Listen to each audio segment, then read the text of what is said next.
मित्रांनो, स्वामी समर्थ म्हणतात, संकटांना कधी कंटाळायचं नसतं, त्याला समोरच जायचं असतं. कोणी नावे ठेवली तर थांबायचं नसतं, आपलं चांगलं काम करायचं असतं. अपमानाने कधी खचायचं नसतं, जिद्दीने बळ वाढवायचं असतं. नाराज मुळीच व्हायचं नसतं, चैतन्य सदा फुलवायचं असतं. पाय ओढले म्हणून परतायचं नसतं, पुढे आणि पुढे जायचं असतं. लोकनिंदेला कधी घाबरायचं नसतं, आपलं सामर्थ्य दाखवायचं असतं. जीवनात खूप करण्याजोगे असतं, आपलं फक्त तिकडे लक्ष नसतं. रागात कोणाला बोलायचं नसतं, प्रेमाने मन जिंकायचं असतं. म्हणून स्वामी कायम म्हणत असतात, बाळा भिवू नकोस, मी सदैव तुझ्या पाठीशी आहे. असे स्वामी संदेश ऐकण्यासाठी आत्ताच व्हिडिओला लाईक करा व चॅनलला सबस्क्राईब करा. भाग्यवंत ठरा. अवधूत चिंतन श्री गुरुदेव दत्त श्री स्वामी समर्थ. हे परम शांतीच्या श्रोता, हे स्वामी राया, तू सदा सर्व काळ माझ्या हृदयात निवास करतो आहे. तू मला हृदयातून सतत मार्गदर्शन देतो आहेस. पण हे दत्ता, माझे हे चंचल मन मला तुझ्यापासून दूर नेते, माझे चित्त स्थिर ठेवत नाही. हे गुरुराया, माझ्यावर कृपा कर, मला तुझ्या अनन्य भक्तीची शक्ती दे. या भक्तीच्या शक्तीने मी माझ्या चंचल मनावर ताबा मिळवेन, त्याला शांत करेन, त्याला सुद्धा तुझ्या नामाची गोडी लावेन. आणि तू जे जे कर्म संकेत देतो आहेस, तू जे जे हुकूम देतो आहेस, त्याचे पालन करेन आणि तुला अपेक्षित जीवनाची अभिव्यक्ती करेन. हे स्वामी आई, तू माझी माऊली आहेस, गुरु आहेस, पिता आहेस. मला मार्गदर्शन कर, मला प्रेरणा दे. कर्म चांगले करा. या जगात काहीच तुमचं नाही, फक्त मरेपर्यंत शरीर तुमचं आहे, म्हणून त्याला जपा. कलीचं युग चालू आहे, करोना तर एक झलक आहे. कुणी पाण्यात बुडणार तर कुणी पाणी पाणी करून मरणार, कुणी रोगराईने तर कुणी महामारीने. सृष्टीचा विनाश होणार आहे, हे तर विधिलिखित लिहिलेले आहेच.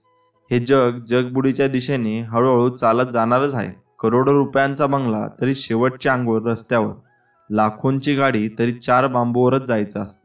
कितीही सोनं असलं तरी तोंडात फुटका मणी, कितीही महागाईचे कपडे असले तरी 1.25 मीटर पांढऱ्या कपड्यातच जायचं असतं. आणि आता हे सर्व मिळण्यासाठी पण नशीब लागतं, हे करोनाने दाखवून दिलं. म्हणून कायम भक्तीत राहा. अजूनही वेळ गेली नाही. कोणी फक्त विशिष्ट पेहराव धारण केला म्हणजे साधू बनतो असे नाही, तर चंचल मनावर अंकुश मिळवण्यात जो यशस्वी झाला तोच खरा साधू होय. आणि त्यासाठी घरदार सोडून वा त्याग करण्याची गरज नाही. ऐवजी मुखात नाम घेत प्रत्येक कर्म स्वामी सेवा या भावनेने करत भक्ती मार्ग धरायचा आहे. कारण भक्ती मार्ग वा ईश्वरीय प्रेमाचा मार्गच खरा राजमार्ग आहे. इथूनच सुरुवात आहे, इथपर्यंतच शेवट आहे. आपण किती सहजपणे बोलून जातो ना की आम्ही स्वामी भक्त आहोत. खरं तर स्वामी भक्त होणे साधी सोपी गोष्ट नाही. ही पदवी नाही, हुद्दा नाही, तो एक मिळालेला जन्म आहे. पुनर्जन्म म्हणा हवे तर, ज्यात आपल्या पुनर्पुण्यामुळे स्वामींनी त्यांचे नाव घेण्याची, भक्ती करण्याची परवानगी आपल्याला बहाल केली आहे. ही संधी परत येणे नाही. तेव्हा या संधीचे सोने करण्यापेक्षा परीस करण्याचा आपल्या सर्वांकडून नम्रपणे प्रयत्न करावा. काय रे, काय पाहतोस माझ्याकडे? माझा हा निवांत क्षण नसून तुझ्या कर्मावर मी नजर स्थिरावून आहे. माझ्याकडे तू आशेने जरूर पहा, परंतु लक्षात असू दे, मला चित्रात फोटोत पाहण्यापेक्षा भविष्यातील कर्माचा विचार करताना पहा. आणि वर्तमानात असताना नामात राहा. स्वतः रोप लाव. कोणाच्या आशेवर, मदतीवर अवलंबून राहू नकोस, कारण त्या रोपावर येणाऱ्या फळांवर अधिकार तुझाच असेल, हे लक्षात ठेव. अहंकारात आणि संस्कारात एवढाच फरक असतो. नेहमी इतरांना झुकवण्यात आनंद मानतो, त्याचे नाव अहंकार. आणि नेहमी स्वतः झुकून इतरांना मोठेपणा देण्यात आनंद मानतो, त्याचं नाव संस्कार. अरे, तुझी जीवन नौका कितीही मोठी संकटरूपी वादळात अडकली असू द्यात, थोडा धीर धर. काही अंतरावर तुला श्री स्वामी समर्थ नामाचा किनारा मिळाल्याशिवाय राहणार नाही. फक्त एकदा, स्वामी माझ्या नशिबात पुढे काय वाटून ठेवलंय मला माहीत नाही, पण माझ्या डोक्यावर तुमचा हात आणि प्रयत्नांना तुमची साथ कायम असू द्या. समजा आपल्या घरात विजेचे दिवे आहेत, ते बटन दाबल्याबरोबर लागतात. पण जर का त्या विजेच्या उगमाच्याच ठिकाणी बिघाड झाला तर घरातले बटन दाबून दिवे नाही लागणार. फार काय, पण घरातील दिव्याची दुरुस्ती करण्याचा प्रयत्न केला तरी मूळ ठिकाणच्या बिघाडाची दुरुस्ती होईपर्यंत काही उपयोग होत नाही. त्याचप्रमाणे आपल्या स्वतःमध्ये सुधारणा झाल्याशिवाय बाहेरून सुख मिळणार नाही. भगवंताकडे जायची साधने पुष्कळ आहेत, परंतु साधनांनी कष्ट करून जे साधने तेच थोडे नाम घेतल्याने साधते. पण नामावर तशी श्रद्धा मात्र पाहिजे. प्रत्येक साधनाचे मर्म म्हणजे भगवंताचे स्मरण होय. त्याचा पूर्णपणे समावेश भगवंताच्या नामात आहे. म्हणून ज्याला लवकर भगवंत गाठायचा आहे त्याने एका नामाची कास धरावी. पुष्कळ वेळा विद्वान लोक व्यर्थ चिकित्साने आपल्या आयुष्याचा नाश करून घेतात. शेवटी आयुष्याचा अंतकाल येतो आणि नामाची चिकित्सा तेवढी पदरात पडते. नाम घेण्याचा आनंद मिळत नाही. साधे भोळे अडाणी लोक भगवंताचे नाम घेऊन मजेने तरून जातात. म्हणून शहाण्या विद्वानाने चिकित्सा करायचीच तर नाम घेत करावी. नामाबद्दल सर्व शंका नाम येत गेल्याने आपोआप नाहीशा होतात. जगामध्ये प्रत्येक गोष्टीला बंधन आहे. प्रत्येकाचे नियम ठरलेले आहेत. त्या नियमांचे उल्लंघन करणे म्हणजे अनव्यवस्था आणणे होय. त्याप्रमाणे कुटुंबामध्ये प्रत्येक माणसाचे कर्तव्य ठरलेले आहे. असे कर्तव्याचे वळण जिथे असते त्या घराला वळण आहे असे म्हणतात. ज्या घरामध्ये वळण असते ते घर सुखी होईल. समजा आपण एक घर बांधले, त्यामध्ये दरवाजे केले, भिंतीला खिडक्या केल्या, वर आढ्याला झरोके केले. आता त्यापैकी झरोक्यांनी विचार केला की आम्ही का म्हणून लहान असावे, आम्ही दरवाजे इतकेच मोठे होणार असे म्हणून ते दरवाजे इतके मोठे झाले. खिडक्यांनीही तोच विचार केला आणि त्या सगळ्या दरवाजाने इतक्या मोठ्या बसल्या. असे झाल्यावर त्या घराचे काय होईल. ही जसे योग्य नव्हे तसे ज्या घरामध्ये प्रत्येक जण आपलेच मत खरे म्हणतो आणि जेथे वडील माणसाविषयी आदर नसतो त्या घराचा वितका व्हायला वेळ लागत नाही. कोणत्याही कृतीला वास्तविक मोल तुमच्या हेतूवरून येते. हेतू शुद्ध असून एखाद्या वेळी कृती बरी नसली तरी भगवंताच्या घरी चालते. पण हेतू चांगला नसून कृती मात्र फार चांगली असेल तरी भगवंत त्यापासून दूरच राहतो. दुर्बुद्धी हा तमोगुणाचा परिणाम आहे. परंतु भगवंताच्या नामाने बुद्धी स्वच्छ करायची सोय माणसाच्या ठिकाणी आहे. यासाठी पुष्कळ नामस्मरण करावे म्हणजे सत्वगुणाचा उदय होतो आणि बुद्धी शुद्ध बनते. जेथे नाम तेथे राम हा ठेवावा विश्वास. कृपा करील रघुनाथ खास. आपली कल्पना भय निर्माण करते. भगवंत मला सांभाळणार आहे ही वस्तुस्थिती आहे. भगवंत नाम स्वरूप आहे. आपण अंतर्यामी त्यांच्या नामात गुंतून राहिली तर त्यांचे सहाय्य कसे मिळते याचा अनुभव आपोआप येईल. माझे कर्तव्य मी केले आहे ना, ते करीत असताना मी अनिती अधर्माने वागलो नाही ना. आता जे व्हायचे ते होऊ दे. कुठे काळजी करा. ही वृत्ती ठेवून जगात जो वागेल ना तोच मनुष्य सुखी होईल. विद्वत्ता ही भोवऱ्यासारखी आहे. वर वर पाणी फिरत असते तरी तळाशी ते संत असते. तसेच ते लोक वरवर विद्या शिकतात ते वादाच्या आणि मनांतराच्या चक्रात सापडतात. पण जे लोक खोल तळाशी जातात त्यांना खरे काय आहे ते आपोआप कळते आणि ते सगळीकडे एकच असते. विद्येच्या भोवऱ्यामध्ये सापडणाऱ्यांना बाहेर ओढून काढण्याचे काम फार मोठ्या संतांचे असते. शहाण्याने त्या भानगडीत न पडावे. एखादा मोठा राजा जरी झाला तरी कडू औषध दासीला देऊन काही त्याचा रोग बरा होत नाही. त्याचप्रमाणे परमार्थात भगवंताचे स्मरण ठेवण्याचे काम आपल्या स्वतःलाच करायला पाहिजे. आपली साधना कोणाच्याही नजरेत न येईल अशी खबरदारी घ्यावी. कारण परमार्थाला दृष्ट फार लवकर लागते. ती केवळ इतर लोकांचीच लागते असे नसून आपली स्वतःची सुद्धा लागण्याचा फार संभव असतो. जगात असे कोणतेही पाप नाही की जे नामासमोर राहू शकेल. सत्याला काही रूप दिल्याशिवाय आज आपल्याला त्याचे अनुसंधान ठेवता येत नाही. नाम हे त्याचे रूप आहे. म्हणून नामाचे सतत अनुसंधान ठेवावे. तुम्ही कुठेही राहा पण नामात असा. नाम तेवढे बळजबरीने घ्या. श्रद्धेने घेतले तर जास्तच बरे. वृत्ती सांभाळून नामात राहिलात तर त्याहूनही जास्त बरे. भगवंत स्वतः अरूप आहे. म्हणून जे रूप आपण त्याला द्यावे तेच त्याचे रूप असते. यासाठी आपण कोणत्याही रूपामध्ये त्याचे ध्यान केले तरी चालते. नाम घेत असताना रूपाचे ध्यान सूक्ष्म रूपाने, नाम घेत असताना आत जागृत असते. म्हणूनच रूप ध्यानी येत नाही म्हणून अडून बसू नये. नामस्मरण करण्याचा अट्टहास ठेवावा. त्यात सर्व काही येते. मनुष्याला जिवंत राहण्यास हवेची जितकी जरूर आहे तितकीच किंबहुना जास्त जरूर परमार्थामध्ये भगवंताच्या नामाची आहे. ही गोष्ट श्री महाराज गोदवल्यास येणाऱ्या प्रत्येक मनुष्यास पटवून देत. कोणी 1 कोटी जपांचा संकल्प केला, कोणी 3 कोटी संकल्प केला, कोणी 13 कोटींचा संकल्प केला, तर कोणी आजीवन नामच घेत राहण्याचा संकल्प केला. परंतु भगवंताच्या नामाशिवाय न राहण्याचा संकल्प प्रत्येक माणसाने केला आणि श्री महाराजांनी मनीषा पूर्ण झाली. स्वतःचे मन स्वतःला खाते, याला काय करावे? आपली पापे मनात आणू नयेत. काल झालेले आज नाही सुधारता येणार, पण चालू क्षण मात्र दौडू नका. निराश कधीच होऊ नका. खरोखर भगवंताचा विसर पडणे ह्याहून दुसरे मोठे पाप नाही. प्रल्हादाने एकदा नाम घेतले, ते शेवटपर्यंत काही सोडले नाही. त्या नामानेच तो उतरला, त्या भावनेनेच तो उद्धरून गेला. म्हणूनच ही भावना वाढवण्याकरता आपण नामाचे अखंड स्मरण ठेवावे. निदिध्यासाने आनंद साक्षात्कार होणे हाच मोक्ष होय. भगवंताकडे एकदा दृष्टी लागली की बाकीच्यांचा त्याग आपोआप होतो. देव हवा असे वाटणे ही देवाची बुद्धी आणि विषय हवा असे वाटणे ही देहाची बुद्धी. शुद्ध भावनेशिवाय सर्व व्यर्थ. वासरू घेऊन गेले म्हणजे जशी गाय पाठीमागून आपोआपच येते, त्याचप्रमाणे नाम घेतले की भगवंत त्यामागे येतो.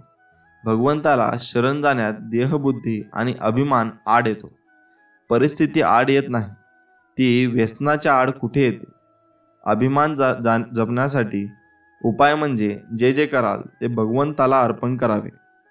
तोच करता आपण काहीच करीत नाही अशी भावना ठेवावी, म्हणजे अभिमानही भगवंताला अर्पण करावा. आपण भगवंतांशी काही ना काही कारणाने संबंध ठेवावा, त्याच्याशी बोलावे, त्याचे नाम घ्यावे. नामासारखे दुसरे खरे साधन नाही. जो स्वतःहून दूर आहे त्याला भगवंत दूर आहे. निसर्गातच प्रेम हे प्रत्येक व्यक्तीत आणि प्राणी मात्रात असते, परंतु प्रत्येकाचा अनुभव पाहावा तर प्रेम करणे तितकेच सोपे आहे असे दिसत नाही. याचे कारण प्रत्येक व्यक्तीचा स्वभाव निराळा, आवड निराळी आणि दैवयोगाने आलेले ऋणानुबंध निरनिराळे असतात. द्वेष उत्पन्न का होतो? तर आपला आणि दुसऱ्याचा विचार आणि आवड जमत नाही म्हणून. व्यक्ती तितक्या प्रकृती अशी म्हण आहे. त्याचा अर्थ असा की स्वभावाप्रमाणे प्रत्येकाची आवड ही निराळी असणारच. म्हणून द्वेषबुद्धी नाहीशी करण्याकरता प्रत्येकाच्या स्वभावाला थोडी सवलत ठेवणे जरूर आहे आणि प्रेम जळण्याकरता सर्वांना आवडणारी जी गोष्ट असेल तिकडे लक्ष देणे जरूर आहे. सर्व जगावर संतांचे उपकार आहेत. त्यांनी परमात्म्याला सगुणात आणले आणि तो आपल्याला सुसेव्य केला. परमात्म्याला आपलासा करून घ्यायला नामस्मरण हे सोपे साधन दिले. एकनाथी भागवत, ज्ञानेश्वरी असे सोपे सद्ग्रंथ निर्माण केले आणि यथाशक्ती अन्नदान करणे हेच कलियुगात उत्तम साधन आहे असे सांगितले. या 4 गोष्टी आचरणात आणण्याचा प्रयत्न ज्यांनी केला त्यांनी काही कमी पडणार नाही, नेहमी समाधानच राहील. आपण रोज उठल्यावर भगवंताचे स्मरण करण्याचा नियम ठेवावा. स्नान वगैरे गोष्टी झाल्या तर कराव्याच, पण त्या वाचून अडून बसू नये. भगवंताचे स्मरण हे मुख्य आहे. अखंड नामस्मरण ठेवायला 16 ओळ्याचे बंधन नाही. अखंड स्मरणच 16 आहे. जे संतांनी सांगितले आहे तेच मी सांगतो. जे सत्य आहे असे मनापासून समजा. खरोखर राम तुम्हाला सुखी करेल. तुम्हाला माझा आशीर्वाद आहे की तुम्हाला भगवंताचे प्रेम खात्रीने लाभेल. सुखाचे प्रपंच करा, पण त्यामध्ये भगवंताचे अनुसंधान ठेवा. प्रपंच आणि परमार्थ वेगळा नाही. प्रपंच अनासक्तीने आणि आनंदाने करणे हाच परमार्थ. ते परमार्थाने दिले आहे आणि ते त्याचे आहे असे मानून आनंदाने राहणे हे वैराग्य होय. आज खरी भक्ती नाही म्हणून भगवंताचे स्मरण नाही, आणि भगवंताचे स्मरण ठेवण्याचा अभ्यास केल्याशिवाय खरी शक्ती येत नाही. शहाण्या माणसाने उगीच विकल्पना लढवता भगवंताचे स्मरण ठेवायला आरंभ करावा. परमार्थात मनाचे कष्ट आहेत. आतमध्ये भगवंताचे अनुसंधान ठेवून बाहेरून वृत्ती आवरण्याचा जो प्रयत्न करील त्याला परमार्थाचा अनुभव लवकर येईल. कुणी आपल्याला बरे म्हटले की तेवढ्या पुरता बरे वाटते, हे समाधान म्हणता येईल का? जे मिळाल्याने दुसरे काही हवेसे वाटणार नाही ते समाधान. समाधानी आंतरिक सुधारणेची खूणच आहे. ते मिळवण्यासाठी प्रपंच सोडण्याची जरुरी नाही. प्रपंच सोडून कितीही लांब गेले तरी त्याची आठवण येतेच. तेव्हा तसा तो सोडता येत नाही. तो एक राम म्हटल्याने सुटू शकेल. कोणतेही कर्म करताना भगवंताच्या नामात राहा. त्यामुळे समाधान मिळून मनुष्य सुखदुःखाच्या द्वंद्वात गुरफटला जाणार नाही. जो कोणी स्वतःचा उद्धार करून घेईल तोच खरा ज्ञानी. काही न करणारा हा खरा अडाणी होय. समुद्र हा सर्वांसाठी सारखाच असतो. काही जण त्यातून मोती उचलतात, काही जण त्यातून मासे घेतात, तर काही जण त्यात आपले पाय ओले करतात. हे विश्व पण सर्वांसाठी सारखेच आहे. फक्त त्यातून तुम्ही काय घेतात हे महत्वाचे आहे. परमात्म्याने आपल्याला सांगून ठेवले आहे की तू माझ्या व्हावास असे तुला वाटते आहे ना, मग तू प्रपंच अतिदक्षतेने कर. प्रयत्नाला कधी मागे पडू नकोस. पण फळ देणारा मी आहे ही भावना ठेवून तू वाग. जी परिस्थिती येईल त्यात समाधान बिघडू देऊ नकोस. आणि मी जे सांगतो ते औषध घे. ते तुला सर्व रोगातून मुक्त करेल. आणि ते औषध जर कोणते असेल तर ते माझे नाम हे होय. शोक, चिंता, भीती, आशा, तृष्णा या सर्व राम करता म्हटल्याने नाहीशा होतात. ज्या अर्थी त्या अजून नाहीशा होत नाहीत त्या अर्थी रोग कायमच आहे असे म्हटले पाहिजे. तरी आजपासून या घटकेपासून नामात राहण्याचा निश्चय करा आणि राम करता ही भावना दृढ करा. प्रत्येक जीवाची ओढ चिरंतर समाधानाकडेच असते. ती ओढ परमेश्वर प्राप्तीनेच पुरी होऊ शकते. ही प्राप्ती व्हायला अत्यंत सुलभ साधन जर कोणते असेल आणि त्यात सतत सहवास जर कशाने लाभत असेल तर एका नामानेच. प्रापंचाचे बंधन सुटावे लागते. जबरदस्तीने सोडून कुठे सोडता येते. जो आसक्तीच्या आश्रयाखाली राहतो त्याला संसार आहे असे समजावे. तुकोबांना आणि ज्ञानेश्वर महाराजांना सुद्धा संसार प्रपंच होता, पण त्यामध्ये त्यांची आसक्ती नव्हती म्हणून त्यांना तो बाधला नाही. प्रपंच करताना लक्ष भगवंताकडे ठेवा. विषयात गुंग झालो, भगवंताचा विसर पडू लागला ही संधी साधावी आणि त्यावेळी भगवंताचे स्मरण ठेवावे. मी रामाचा झालो, जे जे होते ते राम इच्छेने होते असे जो मानतो त्याला निराळी सावधगिरी ठेवावी लागत नाही. लहान मुली बाहुली बरोबर खेळतात, तिला जेवू घालतात, निजवतात. त्यांना ठाऊक असते की ही निर्जीव आहे, पण भावनेने तिला सजीव कल्पून तिच्याशी त्या खेळतात. तुम्ही अशी भावना का करीत नाही? परमात्मा आपल्याशी बोलतो आणि आपणही त्याच्याशी बोलतो. ही भावना जो जो जास्त दृढ होईल तो तो खरोखर तर तुमच्याशी बोलू लागेल. मनातून आपले नाते भगवंताशी ठेवावे. भजन, पूजन, नामस्मरण इत्यादी आपण जे करतो ते आपल्या मनापर्यंत पोहोचले पाहिजे, तरच त्याचा योग्य परिणाम लवकर दिसू लागेल. दुखणे आले असता औषध घ्यावे, पण औषधाने तरी गुण हमखास येतोच हे थोडेच आहे. एकाला येतो एकाला नाही. औषधात गुण तरी परमात्म्यानेच ठेवला ना. ज्याचे ज्यात हित होणे असेल तसे तो परमात्मा करतो हे लक्षात ठेव. किती दिवसात मुक्ती मिळेल? याला समर्थांनी फार चांगले उत्तर दिले आहे. ज्यांनी ज्या क्षणी भगवंत स्मरणात स्वतःला विसराल त्या क्षणी मुक्ती मिळेल. देहातून व मनातून आपण निराळे आहोत म्हणून नाम घेत तसे वेगवेगळे करणे राहण्याचा प्रयत्न करावा. जे कशानेही साधले नाही ते नामाने साधेल. हरल्यावर पुन्हा जिद्दीने लढायला प्रेरणा देतात ते माझे स्वामी. मन अशांत असताना मायेने डोक्यावरून हात फिरवतात ते माझे स्वामी. संकट समयी भिवू नकोस, मी तुझ्या पाठीशी आहे असे म्हणतात ते माझे स्वामी. भगवंताच्या नावामध्ये भगवंताचे स्मरण साठलेले आहे. भगवंताचे नाम आणि त्यावरील श्रद्धा यांच्या संयमामध्ये भगवंताची भक्ती उदय पावते. भक्ती म्हणजे भगवंताबद्दल, अनुवृत्ती म्हणजे उत्कृष्ट प्रेम हे एक रसायन आहे. त्यामध्ये मोठी शक्ती साठलेली असते. ते प्रेम मनाच्या तळाशी पोहोचते व तेथे असलेला अविद्येची पडदा फाडून स्वयंस्वरूपी भिडते. भगवंताच्या दर्शनाच्या आड येणारे सारे प्रतिबंध दूर करते व दिव्य प्रेम कसे संपादन करावे याचे अगदी स्पष्ट व खात्रीचे मार्गदर्शन करते. आयुष्यात स्वामी आले, त्यांच्याशी नाते जोडले, सेवेची संगत लाभली, मनाची भीती कमी झाली, जीवनाचे सार्थक झालं. कितीतरी चांगले सेवेकरी मिळाले. अध्यात्म काय असते थोडे थोडे समजू लागले. मन स्वामी नामात रंगू लागले. जीवनाचा प्रवास आनंदात सुरू झाला. पुढे काय होईल याची चिंता उरली नाही. जगी जन्म मृत्यू असे खेळ ज्याचा हे लक्षात आले. अशक्य ते शक्य करणार कोण हे जाणून लागले. या सर्वांच्या पाठीशी उभा आहे कोण हे प्रत्यक्षात दिसू लागले. आता जीवनाचे एकच लक्ष स्वामी सेवेत राहणे. या ब्रह्मांडात फक्त एकच परमचैतन्य सत्ता आहे. यालाच आपण श्री स्वामी समर्थ म्हणतो. आणि ही शक्ती मानवी बुद्धीच्याही पलीकडे वाटणाऱ्या अशक्य गोष्टी सहज शक्य करते. आयुष्यात कधीही कसलीही चिंता, काळजी, प्रश्न, भीती किंवा अगदीच एकटेपणा वाटला तर औदुंबराच्या छायेत जायला विसरू नका. कारण त्यापेक्षा मोठा निवारा ब्रह्मांडात कोणताहीच नाही. स्वामींची केलेली कोणतीच सेवा कधीच वाया जात नाही. प्रत्येक सेवेचे फळ स्वामी महाराज देतात. काही वेळेस उशीर होईल, पण काही सेवेचे फळ हे मिळणारच. निस्वार्थी वृत्तीने केलेली सेवा स्वामी माऊलींना खूप प्रिय असते. मनात असेल स्वार्थ तर काय करेल परमार्थ, होईल सर्व व्यर्थ, मग जीवनाला काय अर्थ. म्हणूनच नित्य म्हणा श्री स्वामी समर्थ, श्री स्वामी समर्थ. ओळखतो आवाज, ओळखती खून, आपल्या भक्तांसाठी तो फिरतो आहे अजून. त्याला उगम नव्हता, त्याला अंत नाही. तो त्रैलोक्याचा स्वामी, नुसताच संत नाही. त्याचे स्मरण कर देहभान विसरून. तो हळूवार येईल आणि जाईल कानात सांगून, भिवू नकोस, मी तुझ्या पाठीशी आहे. दुसऱ्याच्या ताटातलं हिसकावून खाण्यात एखाद्याला आपली शान वाटते, तर कुणाला आपल्या ताटातलं दुसऱ्याच्या तोंडात भरवण्यात समाधान वाटते. हा खेळ संस्कार, समज आणि मानसिकतेचा असतो.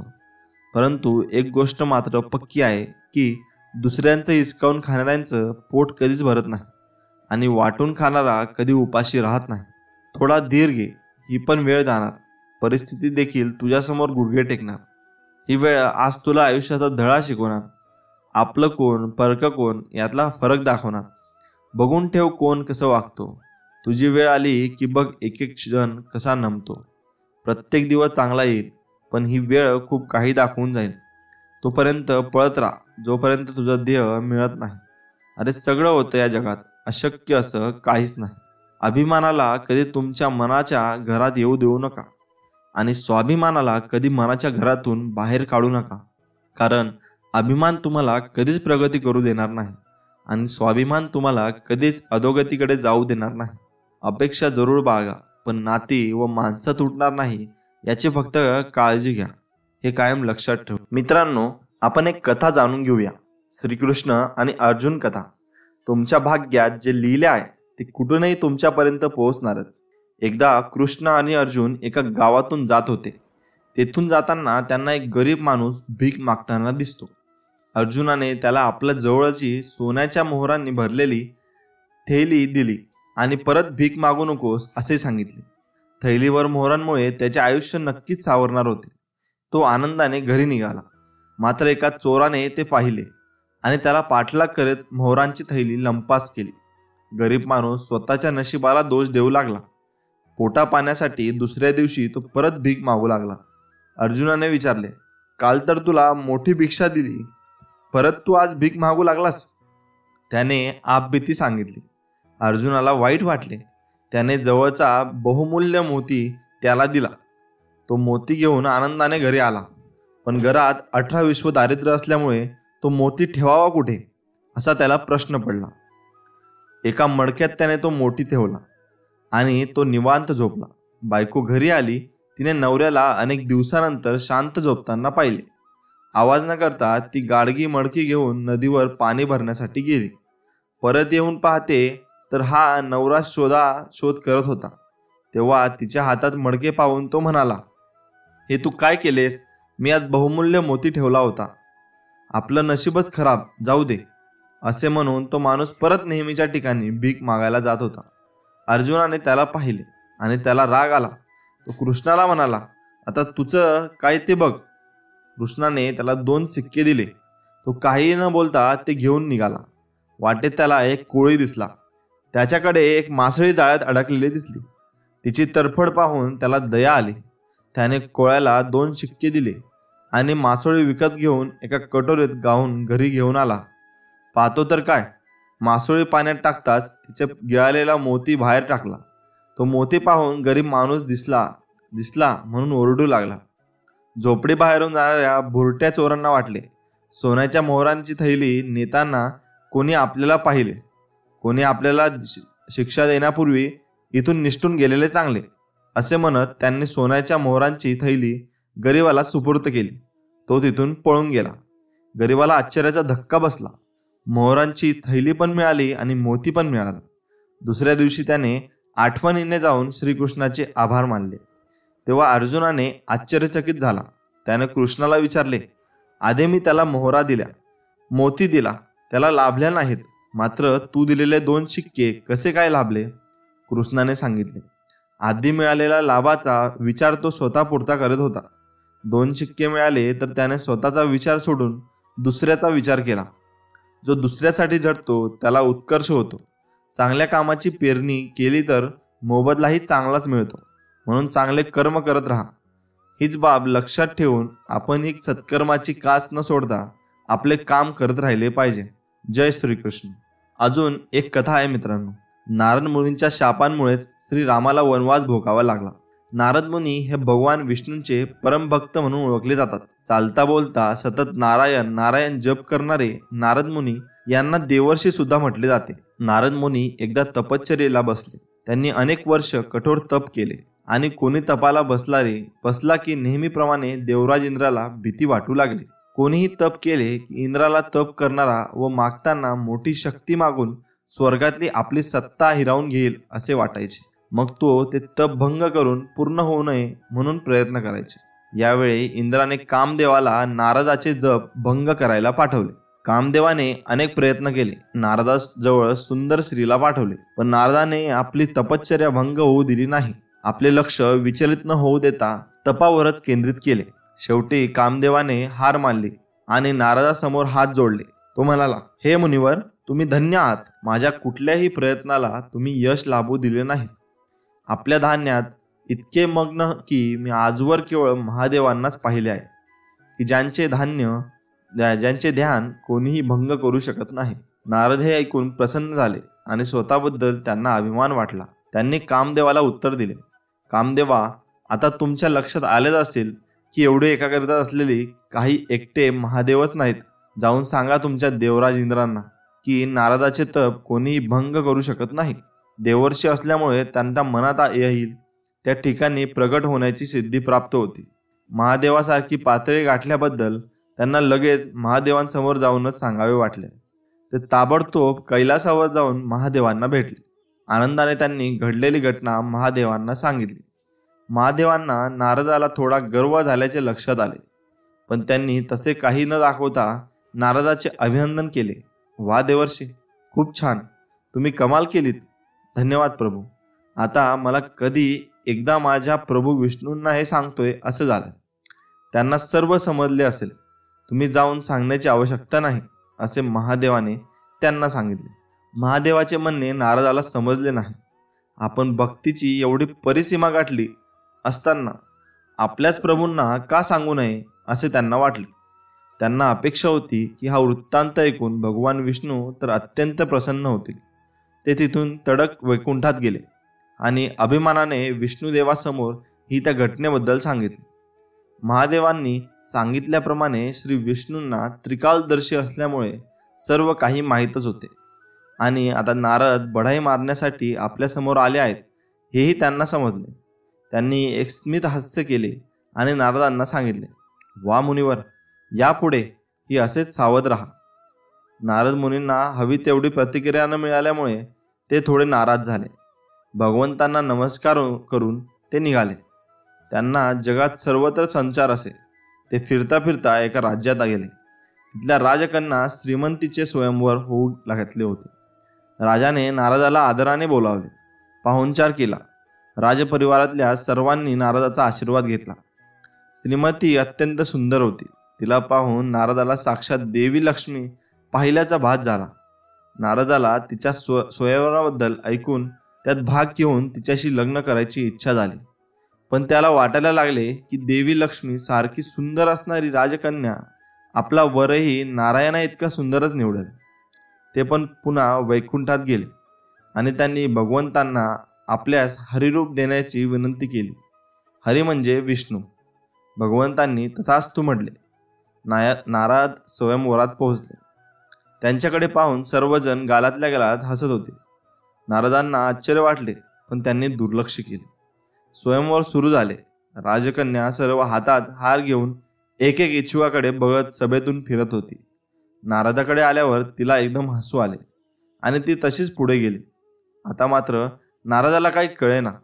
साक्षात भगवंताकडून हरिरूप मिळूनही आपले हसू व्हावे याचे त्यांना वाईट वाटले.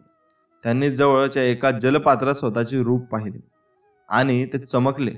त्यांचे रूप माकडाचे दिसत होते. हरी या शब्दाचा अर्थ माकड असाही होतो. भगवंतांनी त्यांना हरिरूप मागितल्यावर सर्व काही माहीत असूनही त्या शब्दाचा हा अर्थ काढून माकडाचे रूप देऊन भर सभेत आपला अपमान केल्याबद्दल त्यांना राग आला. तेवढ्यात सभागृहातून जल्लोषाचा आवाज आला. त्यांचे तिकडे लक्ष गेले. श्रीमतीने यांच्या गळ्यात माळ घातली ते स्वतः भगवान विष्णूच होते. आपली अशी फसवणूक पाहून नारद अत्यंत संतापले. त्यांनी साक्षात भगवंताला शाप दिला. प्रभू, तुमचे तप करता करता मी प्रत्यक्ष कामदेव समोर येऊनही त्यांच्या प्रयत्नांना दाद दिली नाही. मी नेहमी तुमचे नाम घेत राहिलो, तरी तुम्ही माझी एक इच्छा पूर्ण करण्याऐवजी माझा असा अपमान केलात. माझ्या मनात भरलेल्या स्त्रीची स्वतःचं लग्न केलं. माझ्या तुम्हाला शाप आहे. एक दिवस तुम्हाला तुमच्या पत्नीचा विरह सहन करावा लागेल आणि ज्या प्राण्याचे रूप देऊन तुम्ही माझा अपमान केलात त्या माकडालाच मदत मागावी लागेल आणि त्याशिवाय तुमचे कार्य पूर्ण होणार नाही. ते हे बोलत असतानाच आजूबाजूचा राजमहल सर्व लोक गायब झाले. नारद, भगवान विष्णू आणि देवी लक्ष्मी आता वैकुंठात होते. आतापर्यंतची सगळी माया होती हे नारदाच्या लक्षात आले. भगवंत म्हणाले, हे नारदा, तुझ्या भक्तीचा मी नेहमीच आदर करतो आणि माझ्या मनात तुझ्याविषयी प्रेमच आहे. तू केलेल्या तपाचे कौतुकही आहे. पण कामदेवाने थोडीशी स्तुती करताच तुझ्या मनात अहंकार उत्पन्न झाला. तुला हे चांगलेच माहीत आहे की मी काय आणि महादेव काय. आम्ही त्रिकालदर्शी आहोत. आम्हाला सर्व काही समजते. पण याचा तुला तुझ्या अहंकारामुळे विसर पडला आणि तू स्वतःला महादेवांशी तुलना झाल्यामुळे त्याच्या बरोबरीचा समजून त्यांच्यासमोर आपली प्रशंसा करण्यासाठी गेलास. त्यांनी मोठ्या मनाने तुझे कौतुक केले आणि मला हे सर्व सांगण्याची गरज नाही हेही सांगितले. तरी तू माझ्यासमोर येऊन स्वतःची कथा सांगितलीस. मी सुद्धा तुला यापुढे सावधान राहा असा इशारा दिला. पण तिथून निघाल्यावर तू मोहात पडलास. कामदेवाच्या पाशात न अडकल्याचा अभिमान बाळगलास. पण आपले ब्रह्मचर्याचे व्रत विसरून राजकुमारीच्या मोहात पडलास आणि मला माझ्यासारखे रूप मागण्यास आला. ऐरवी, मी तुला मोठ्या आनंदाने ते बहाल केले असते, पण मला तुझ्या मोहासाठी तुझे सहाय्य करून तुझे व्रत तोडायचे नव्हते. ही सगळी माझीच माया होती. मी तुझी परीक्षा पाहत होतो, पण तू मोहात पडून या परीक्षेत अपयशी ठरलास. नारदाला आता आपली चूक समजली आणि आपण मोहाच्या रागाच्या भरात आपल्याच प्रभूला शाप देऊन बसलो याची जाणीव झाली. त्याने लोटांगल घालत भगवंताची क्षमा मागितली. भगवंतांनी नारदाला क्षमा केले आणि स्वतःवर संयम ठेवण्यास सांगितले. ते आपल्या भक्तांना नेहमी मान राखतात. शापाच्या रूपात का असेना, पण नारदांचे शब्द भगवंतांनी खरे केले. राम अवतारात त्यांना सीतेचा विरह सहन करावा लागला. तिला शोधताना त्यांना हनुमान, सुग्रीव, अंगद आणि समस्त वानर सेनेची फार मदत झाली. मित्रहो, तुम्हीही आयुष्यात कधीही गर्व करू नका किंवा कधी अभिमान बाळगू नका. कारण सर्वच गोष्टी तुम्हाला भेटल्या असं त्यात नसतं. आपल्याकडे जे आहे त्यात समाधान मानायला शिका. मित्रांनो, कर्माची गती समजून घेतल्यावर यश लवकर मिळेल. तुम्ही जसे कर्म कराल तुम्हाला तसेच फळ मिळेल. पण चांगल्या कर्मामुळे चांगले फळ मिळते यावर तुमचा खरोखर विश्वास आहे का? आतून स्पष्ट उत्तर येणार नाही. कारण आपण आपल्या आजूबाजूला खूप लोक पाहतो जे आयुष्यभर सत्कर्म करत राहतात, मात्र असे असूनही त्यांना चांगले फळ मिळत नाही. एक तरुण परीक्षा उत्तीर्ण होण्यासाठी खूप मेहनत करतो, पण त्या परीक्षेच्या निकालात तो निराश होतो. असे का झाले हे समजत नाही. कारण आपल्याला कर्माचा लेखाजोखा समजत नाही. पण काळजी करू नका, कारण आजही कहाणी ऐकल्यानंतर तुम्ही तुमच्या कर्माबद्दलचा विचार अगदी स्पष्ट होईल. एकेकाळी एका गावात रामू, शामू नावाचे 2 भाऊ राहत होते. ते भाऊ आहेत हे संपूर्ण गावाला माहीत होते, पण त्यांच्यात बंधुप्रेम नव्हते. रामू मोठा होता आणि शामू पेक्षा खूप वेगवान आणि हुशार होता. शामूच्या वाट्याला आलेली शेतीची जमीन रामूनेच बळकावली होती. त्यामुळे शामूच्या कुटुंबाला खूप त्रास सहन करावा लागत होता. शामूची पत्नी अनेकदा आजारी असायची आणि तिच्या उपचारासाठी त्याच्याकडे पैसे नव्हते. पण त्याच्या भावाच्या विपरीत शामू खूप मस्त माणूस होता. तो कधीच कोणाचे वाईट करीत नसे. पण अनेकदा त्याच्या मनात हा प्रश्न असायचा की मी कोणाचे वाईट करत नाही, मी कोणाचे वाईट विचारही करत नाही. माझ्यासोबत असे का होते? बायको नेहमी आजारी का असते? आयुष्य नीट चालवण्यासाठी पुरेसे पैसे का नाहीत? माझ्या कर्माचे फळ का मिळत नाही? आणि माझा भाऊ खूप हुशार आहे आणि तो नेहमी मजा करत असतो, त्याला काही त्रास नाही. मित्रांनो, तो विचार करून लागला कदाचित वाईट कर्माचे फळ चांगले मिळते आणि चांगल्या कर्माचे फळ कटू. हळू हा संदेश त्याच्या मनात घर करू लागला. त्याच गावातून काही अंतरावर एक संन्यासी आपली झोपडी बांधत होता. तो तपस्वी जेव्हा कधी गावात भीक मागायला यायचा तेव्हा सगळ्यांना एक सांगायचा की तू जे केले आहे ते तुझ्या वाट्याला आणि मी जे केले आहे ते माझ्या वाट्याला. शामूला या गोष्टीचा अर्थ कधीच कळला नाही. एके दिवशी तो खोल चिंतेत बुडालेला असताना त्याच्या कानात हे शब्द पडले की तू जे केले ते तुझ्या वाट्याला आणि मी जे केले ते माझ्या वाट्याला. हे शब्दात शामूच्या कानावर पडताच त्याने संतापाने संन्यासीला सांगितले की महात्मा, तुम्ही नेहमी त्याच गोष्टी पुनरावृत्त करत राहता ज्याचा काही अर्थ नाही. तुमचे म्हणणे खरे असेल तर आयुष्यात चांगली कर्म करत आलो आहे तर चांगले फळ मिळायला हवे होते, पण चांगले फळ मिळाले नाही. पत्नी नेहमी आजारी असते, जेवणासाठी पैसे नाही. संन्यासी अतिशय शांत स्वरात म्हणाले, तू परिस्थितीपुढे हार मानली आहेस.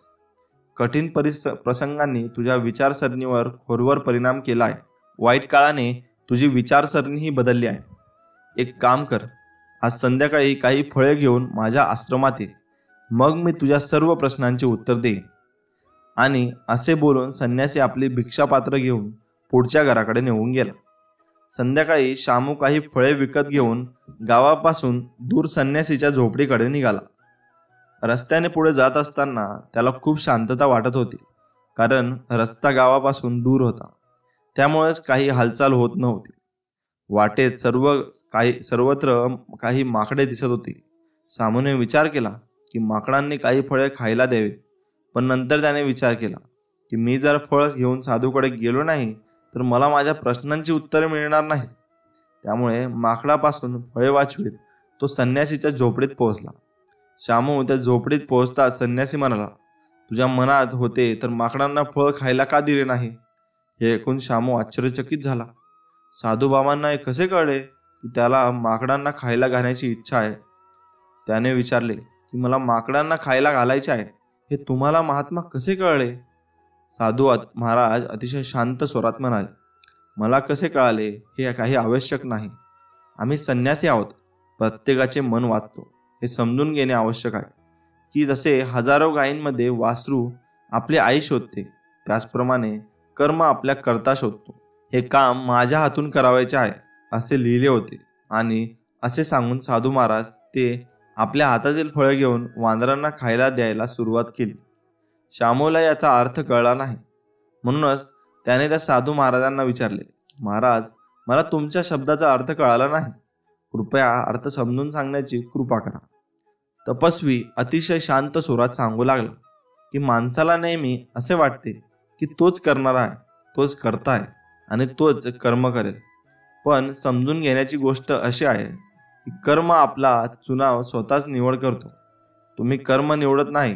तुम्ही कोणतेही काम करण्यास सक्षम असाल तर कर्म तुम्हाला हजारो लोकांमध्ये आपोआप शोधून काढेल.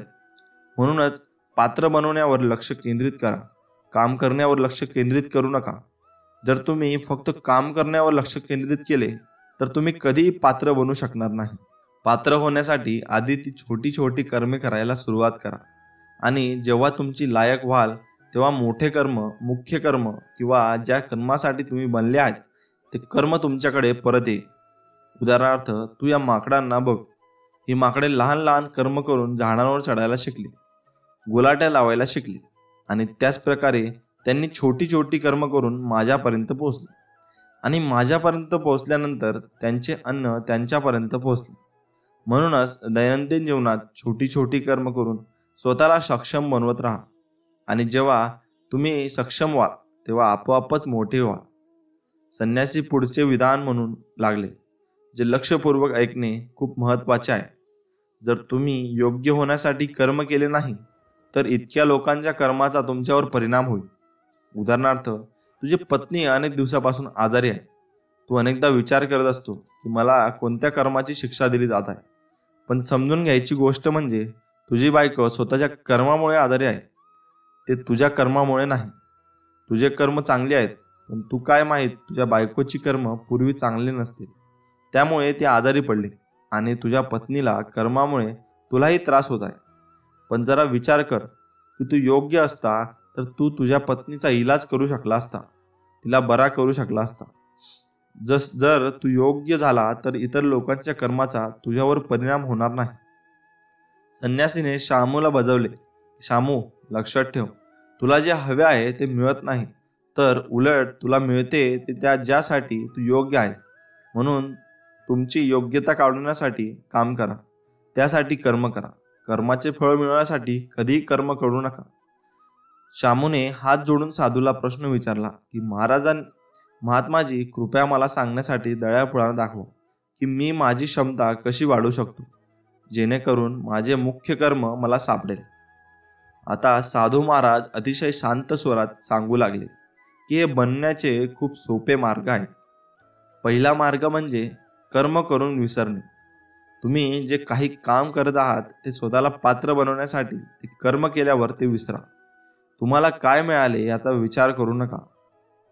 त्यामुळेच असे म्हणतात की तुमचे काम करा, निकालाची चिंता करू नका. जर तुम्हाला निकालाची चिंता असेल तर प्रत्यक्षात तुम्ही काम करणार नाही. अनेकदा हे मानवी दुःखाचे प्रमुख कारण असते. त्याला वाटते की मी चांगली कर्म करतो आहे, पण मला त्याचे फळ का मिळत नाही, आणि ही वेदना त्याच्या मनाला सतत दुखवत असते. तो त्याच्या ध्येयापासून विचलित झाला होता. कोणतेही कृत्य केल्यावर स्वतःचे मूल्यमापन करा, परंतु परिणामाची चिंता करू नका. श्याम साधूला विचारले की महाराज, आपण स्वतःचे मूल्यांकन कसे करू शकतो? त्या संन्यासीने महाराजांनी उत्तर दिले की जेव्हाही तुम्ही एखादे काम पूर्ण कराल तेव्हा ते काम पूर्ण केल्यानंतर स्वतःला हा प्रश्न विचारा की हे काम करताना तुमचे लक्ष या कामावर केंद्रित होते का?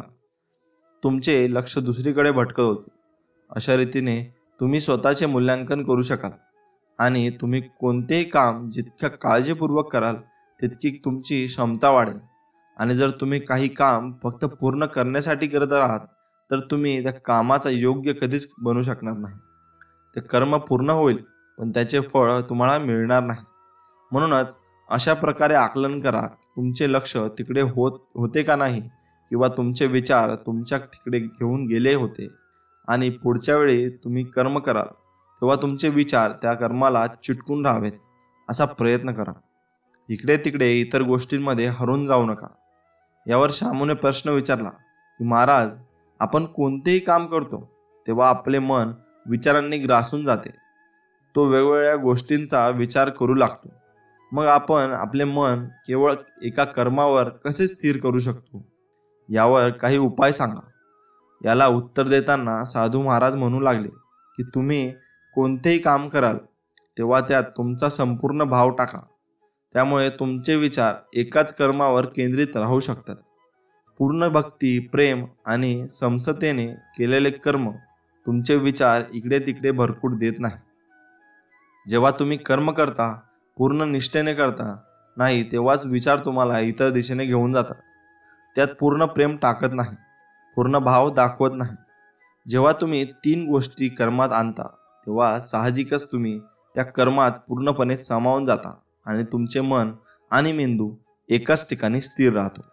साधू महाराजांनी आपल्या भाषणाचा समारोप केला आणि सांगितले की जर मनुष्याने या उपायांचा योग्य वापर केला, त्याचे पालन केले, तर तो स्वतःचा कोणत्याही कर्मासाठी योग्य म्हणू शकतो. आणि एकदा का तो योग्य झाला की त्याच्या वासऱ्याप्रमाणे त्याचे कर्म त्याला आपोआप सापडते.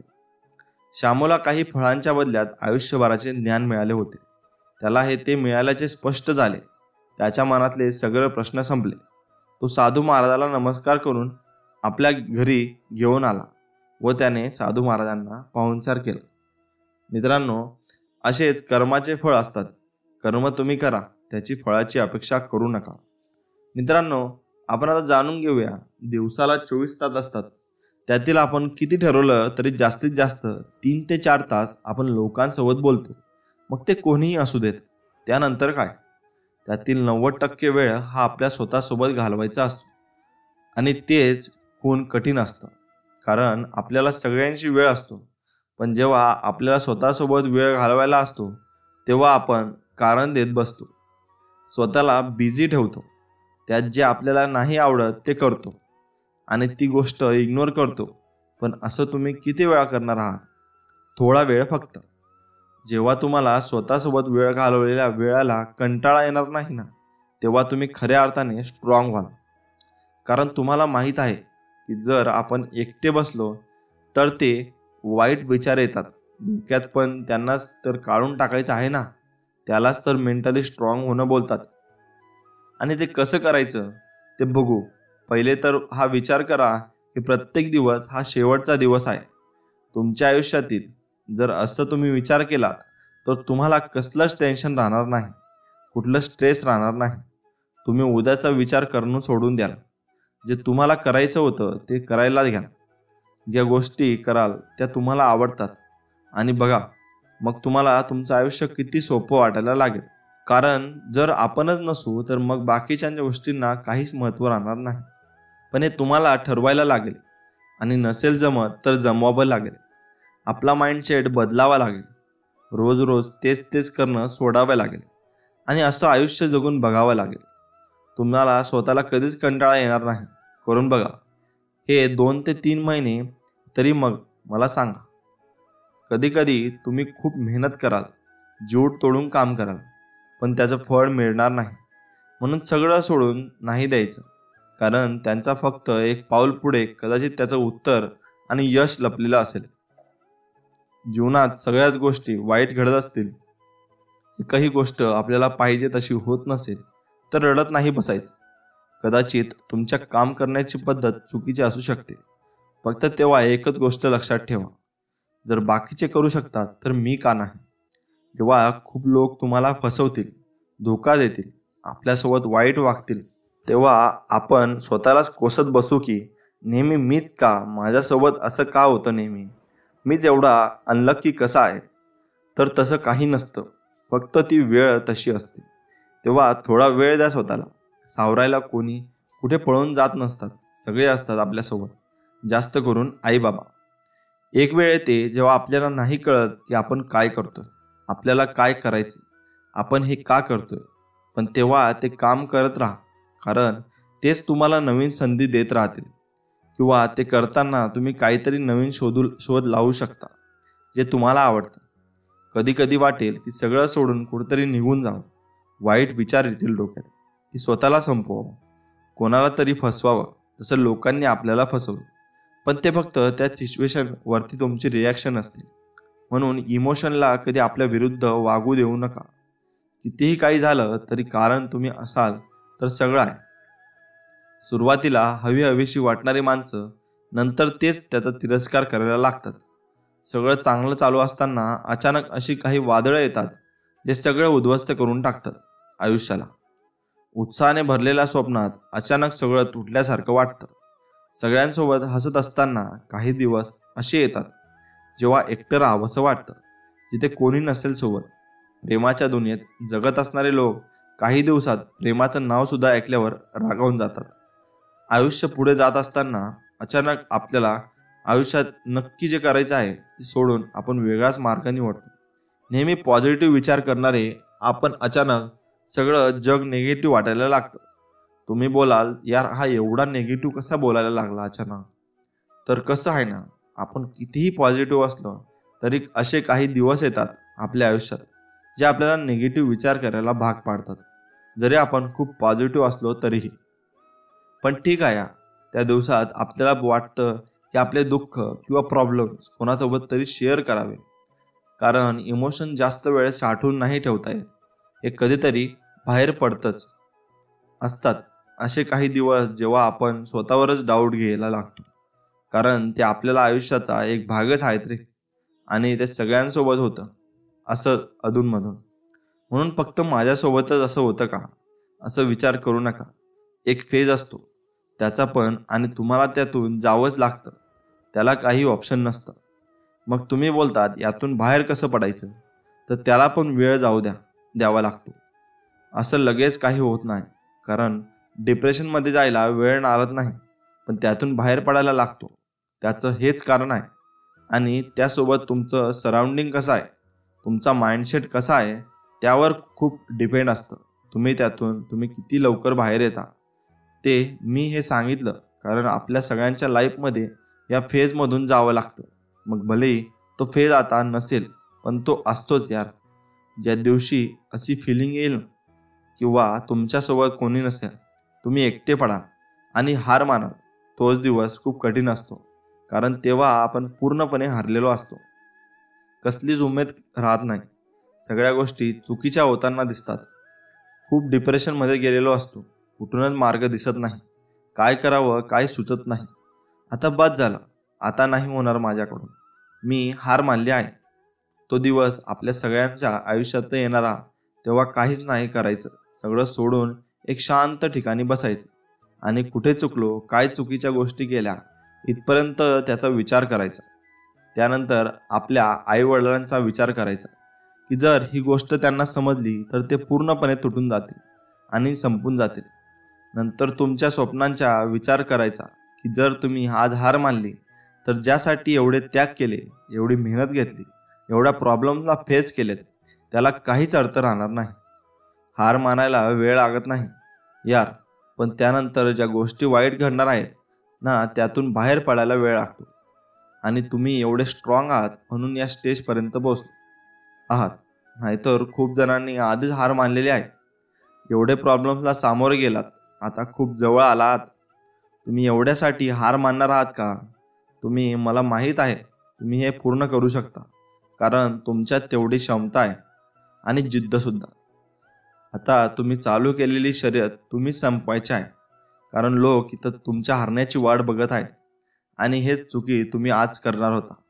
हे सगळे विचार डोक्यात आल्यावर सगळं विसरून परत त्याच मेहनतीने परत सुरुवात करायची. आणि तुम्हाला माहीत आहे, यश आणि अपयश यात फक्त तुमचे प्रयत्न हाच फक्त फरक असतो, बाकी काही नाही. ज्या दिवशी तुम्हाला जे पाहिजे ते मिळवाल ना, तो दिवस एवढा भारी असेल ना, ज्यात तुम्ही विचारसुद्धा नाही करू शकत. येथील दुःख पाडायला मला, मी सावरून दाखवेन पुन्हा. येथील लोक पाय खेचायला माझे, मी उभा राहून दाखवीन पुन्हा. येईल परिस्थिती छळायला मला, मी लढून दाखवेन पुन्हा. येथील प्रॉब्लेम्स माझे पेशन्स पारखायला, मी निरखून दाखवेन पुन्हा. येईल डिप्रेशन माझे स्वप्न तोडायला, मी सगळं विसरून ती उंची गाठेन पुन्हा. येथील खूप लोक रडवायला मला, मी हसून दाखवेन पुन्हा. येईल वेळ थांबवायला मला, मी थोडी विश्रांती घेऊन मेहनत करीन पुन्हा. येईल वेळ काळ संपवायला मला, मी जगून दाखवेन पुन्हा. ह्याच वयात आपण घडतो, पडतो, लढतो, हार मानतो, काही निर्णय घेतो चुकीचे बरोबर, आपण तुटत राहतो, परत उठतो, जिंकतो सुद्धा. शिक्षण संपलं का जॉबला मागे लागतो. जॉब लगेच भेटत नाही, मग आपण घरातच असतो. काही महिने भविष्याचा विचार करत, निगेटिव्ह विचार येतात डोक्यात. मग जे आपले स्वप्न असतात ते तर बाजूलाच राहतात आणि कुठला तरी एक जॉब करतो. नसेल आवडत तरी त्यावर 2-3 वर्ष पूर्ण सेटल व्हायचं टेन्शन. जे करत आहोत ते नीट जमत नाही याचं टेन्शन. आणि त्यावर घरातली परिस्थिती आणि प्रॉब्लेम्स. आपण तोच प्रेशर घेऊन जगत असतो रोज. हे सगळं करण्यात काहीजण सक्सेसफुल होतात, तर काहीजण तुटतात आणि मग हार मानतात. मग सगळ्याच गोष्टी निगेटिव्ह वाटायला लागतात. आणि इथेच तर सगळं चुकतं ना. कारण जेव्हा आपण घाईघाई करतो एवढ्या सगळ्या गोष्टींमध्ये, तेव्हा होतं काही नाही, तेवढ्यापुरतं चांगलं वाटतं. आणि नंतर जे आहे तेच आहेच रे. म्हणूनच घरच्यांना समजवता की हे नाही आहे जे मला करायचं आहे, त्याच्याकडे फक्त 1 वर्ष मागा, की मला 1 वर्ष द्या. जे मला करायचं आहे त्यासाठी मी प्रयत्न करेन. जर नाही जमलं तर ते तुम्हाला सांगेन ते करेन. कारण तुम्ही ते नाही करू शकत. जास्त वेळ जे तुम्हाला नाही आवडत. यार, आपल्याला एक निर्णय घ्यावा लागेल. तसंच आयुष्य जगून नाही चालणार. त्यासाठी घरातले ओरडतील, रागवतील, पण ते थोड्या वेळापुरतं असेल. कारण भविष्य महत्त्वाचं आहे. आणि लग्न वगैरे तर होईलच यार, सगळ्यात महत्त्वाची गोष्ट आहे तुम्ही काय करत आहात. बाकीच्या गोष्टी होतात बरोबर नंतर. एवढं लक्षात ठेवा. समर्थक कमी झाले तरी चालतील, पण विरोधकांची गर्दी कमी होता कामा नये. कारण आपल्या प्रगतीत विरोधकांचा सिंहाचा वाटा असतो. सांभाळून चला, कारण कौतुकाच्या पुलाखाली मतलबाची नदी ही असतेच. हे कायम लक्षात ठेवा. कर्म जेव्हा वसुलीवर येते त्यावेळी कुणाचाही वशिला चालत नाही. त्यामुळे आपल्या कर्माशी आणि कार्याशी प्रामाणिक राहून आयुष्याची वाटचाल करायला शिका. मित्रांनो, आपला वेळ मर्यादित आहे. तो दुसऱ्याचे आयुष्य जगण्यात वाया घालू नका. आरामात जीवन जगायचे असेल तर ऐकून घ्या, पाहून घ्या. व्यर्थ बडबड करू नका.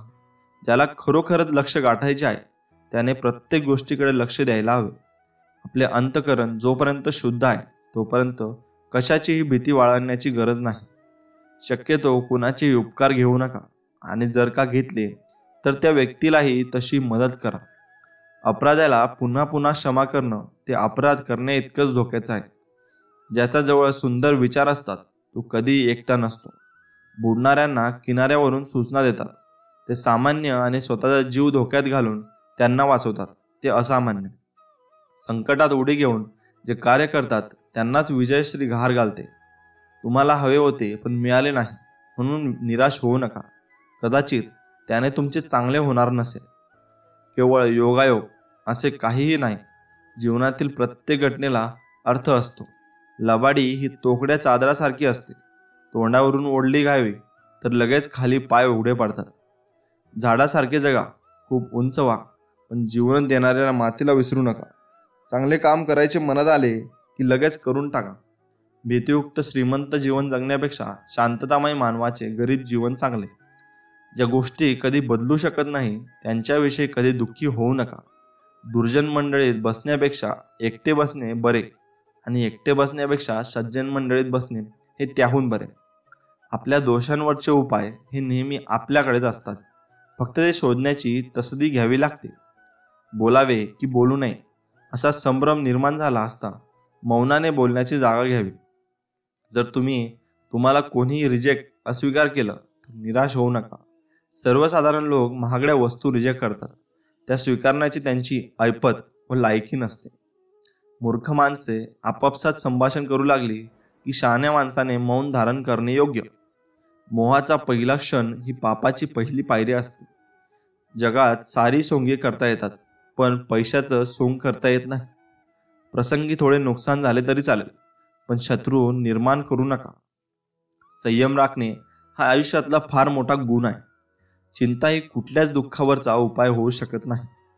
तलवारीच्या जोरावर मिळालेलं राज्य तलवार असोस्तोवर टिकतं. जगू शकला तर चंदनासारखी जगा. स्वतः जिजा आणि इतरांना गंध द्या. आयुष्य जगून समजते, केवळ ऐकून वाचून बघून समजत नाही. काळजाची प्रत्येक जखम भरून येते, कारण काळ दुखावर मायेची फुंकर घालत असतो. क्षेत्र कोणतेही असो, प्रभाव वाढू लागला की तुमची बदनामी होणं अटळ असतं. एकच साधा विचार सुद्धा तुमचं आयुष्य उधळू शकतो. म्हणून नेहमी नवे विचार मिळवत राहा. हे देवा, मला खूप खूप आव्हान दे व ती पेलण्यासाठी प्रचंड शक्ती दे. शक्तीचा उपयोग नेहमी शहाणपणाने करा. क्रोधाच्या मार्गाने ती वाया घालवू नका. केवळ ज्ञान असून उपयोग नाही, ते कसं आणि केव्हा वापरायचं याचंही ज्ञान हवं. काळजाची प्रत्येक जखम भरून येते, कारण काळ दुःखावर मायेची फुंकर घालत असतो. एक साधा विचार सुद्धा तुमचं आयुष्य उधळू शकतो. म्हणून नेहमी नवे विचार मिळवत राहा. हे देवा, मला खूप खूप आव्हान दे व ती पेलण्याची प्रचंड शक्ती दे. शक्तीचा उपयोग नेहमी शहाणपणाने करा. क्रोधाच्या मार्गाने ती वाया घालवू नका. केवळ ज्ञान असून उपयोग नाही, ते कसं आणि केव्हा वापरायचं याचंही ज्ञान हवं. पहिलं स्वप्न भंग झाल्यावरती दुसरं स्वप्न बघण्याची हिंमत म्हणजे जीवन. आपला जन्म होतो तेव्हा आपण रडत बसतो आणि लोक हसत असतात. मरताना आपण असं मरावं की आपण हसू हसू आणि लोक रडतील असतील. आयुष्यात असं काहीतरी मिळवा जे तुम्हाला पासून कुणीही घेऊ शकत नाही. खरं आणि खोटं यात केवळ 4 बोटांचं अंतर आहे. आपण कानांनी ऐकतो ते खोटं आणि डोळ्यांनी पाहतो ते खरं. प्रत्येक बाबतीत दुसऱ्याचं अनुकरण करू नका. स्वतःची वेगळी ओळख निर्माण करा. काळ्या कुट्ट रात्रीनंतर उद्याची लख पहाट असतेच. आधी विचार करा, मग कृती करा. निघून गेलेला क्षण कधीच परत मिळत नाही, हेही लक्षात ठेवा. चुकीचा व्यवहार माणसं तोडतो, म्हणून तो सत्याने आणि सन्मानाने करा. रागाला जिंकण्याचा एकमेव उपाय म्हणजे मौन. कधी कधी हक्क मागून मिळत नाही, ते मिळवावे लागते. जिंकणे म्हणजे नेहमी फक्त पहिला येणे असे नसते. एखादी गोष्ट पूर्वीपेक्षा जास्त चांगली करणे म्हणजे जिंकणे होय. जरा प्रेमाने जिंकता येतं, शत्रुत्वाने नाही. यश मिळवायचं असेल तर स्वतःवर काही बंधन घाला. प्रतिकूलतेतही अनुकूलता निर्माण करतो तोच खरा माणूस. चुकतो तो माणूस आणि चुका सुधारतो तो देवमाणूस. शरीराला आकार देणारा कुंभार म्हणजे व्यायाम. आयुष्यात भावनेपेक्षा कर्तव्य मोठे असते. एखाद्याला गुन्हेगार ठरविताना त्याला जागी स्वतःला ठेवून बघा. परीक्षा म्हणजे स्वतःच्या आत डोकावून पाहण्याची संधी. भूतकाळ आपल्याला आठवणींचा आनंद देतो, भविष्यकाळ आपल्याला स्वप्नांचा आनंद देतो. पण आयुष्याला आनंद फक्त वर्तमान काळातच येतो. जेव्हा आपली नखं वाढतात तेव्हा आपण नखं कापतो, बोटं नाही. त्याचप्रमाणे जेव्हा गैरसमजातून नाती तुटायची वेळ येते तेव्हा अहंकार तोडा, नाती नाही. सगळ्यात सुंदर नाते हे दोन डोळ्यांचे असते. ते एकाच वेळी उघडझाप करतात, एकाच वेळी रडतात, एकाच वेळी झेपतात. तेही आयुष्यभर एकमेकांना न बघता. प्रत्येकाशी प्रेमाने वागलं पाहिजे. जे तुमच्याशी वाईट वागतात त्यांच्याशी प्रेमानेच वागलं पाहिजे. ते चांगले आहेत म्हणून नाही, तर तुम्ही चांगले आहात म्हणून.